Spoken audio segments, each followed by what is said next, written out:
Good morning students. आज हम करेंगे सामाजिक अध्ययन पाठ 1 और जिसका नाम है प्राचीन विश्व। स्टूडेंट्स, पाठ शुरू करने से पहले चैनल को लाइक, सब्सक्राइब और शेयर करें। बात करते हैं आज के चैप्टर नंबर 1 की, हड़प्पा सभ्यता।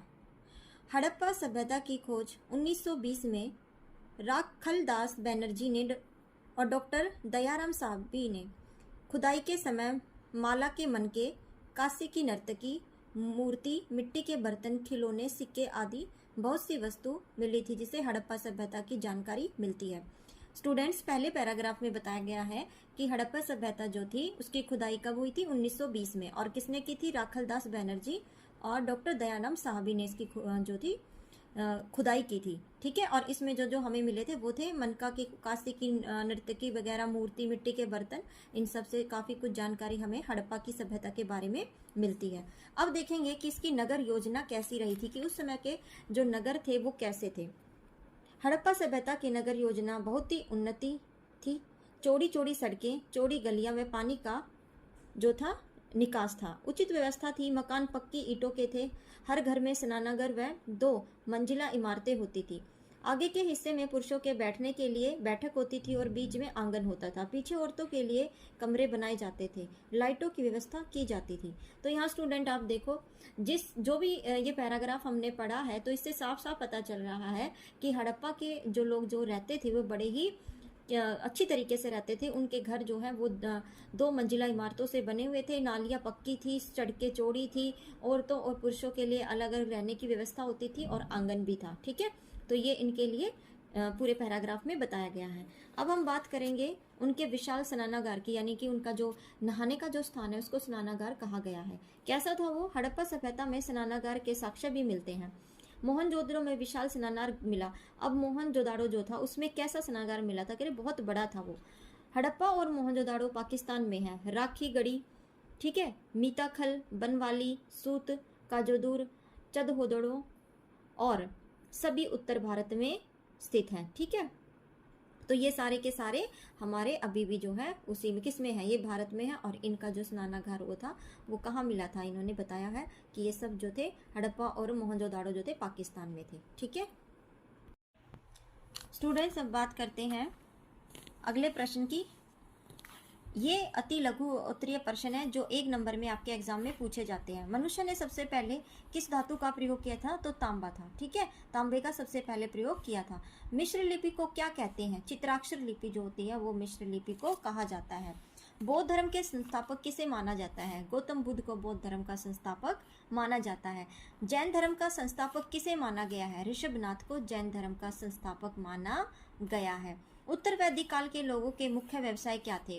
तो क्या रहे थे? कृषि और खेती बाड़ी उनके मुख्य व्यवसाय रहे थे। तो 1-1 नंबर के आप ये कुछ प्रश्न है जिनको अच्छे से करेंगे। उसके बाद 2 नंबर में आपके कौन से क्वेश्चन पूछे जाएंगे?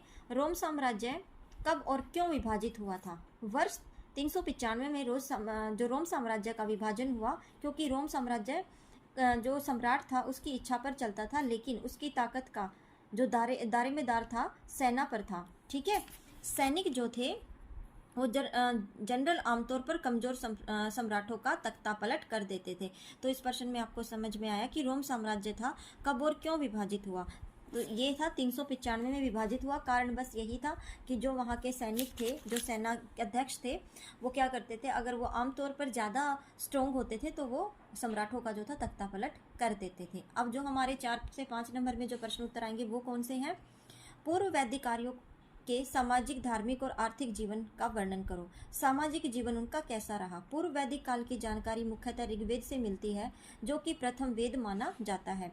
पूर्व वेद के लोग प्राय घुमंतु जीवन व्यतीत करते थे, जहाँ समाज की इकाइयाँ परिवार, कल और कबीला थी। ठीक है, तो सामाजिक के बारे में अगर बात आए तो यहाँ पे बताना है कि पूर्व वैदिक काल में मुख्यतः ऋग्वेद में मिलती है। आपको पता है कि ये संस्कृत का एक ग्रंथ है और इस ग्रंथ में जो है सबसे पहला ग्रंथ है जिनको हम क्या बोलते हैं? वेद बोलते हैं। आपको पता है हमारे 4 वेद हैं और सबसे जो पहले नंबर पे आता है वो ऋग्वेद है।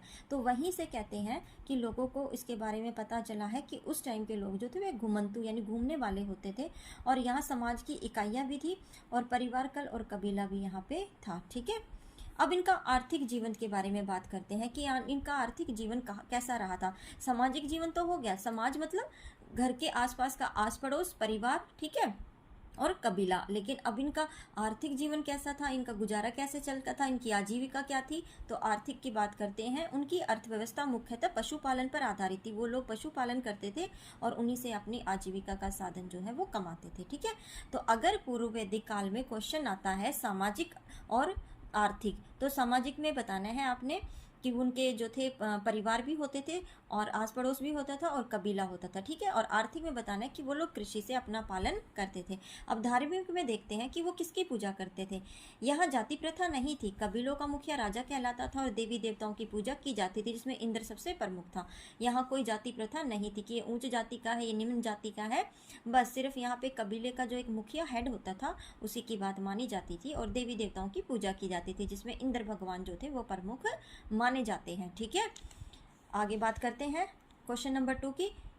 हड़प्पा सभ्यता की मुख्य विशेषताएं क्या रही थी। क्या हड़प्पा की विशेषताएं रही थी। जब 1920 के दशक में इसकी खुदाई हुई तब पता चला तो नगर योजना, अभी हमने पिछले क्वेश्चन में किया है कि हड़प्पा की नगर योजना बड़ी ही सुंदर थी। बिना पढ़े मैं आपको बता देती हूँ कि नालियाँ पक्की होती थी, सड़कें चौड़ी होती थी, घर खुले होते थे, ठीक है ना, और 2 मंजिला इमारतें होती थी। अगर आपने ये भी उसके अंदर लिख दिया तो आपके अच्छे मार्क्स जो है वो पेपर में आएंगे, ठीक है।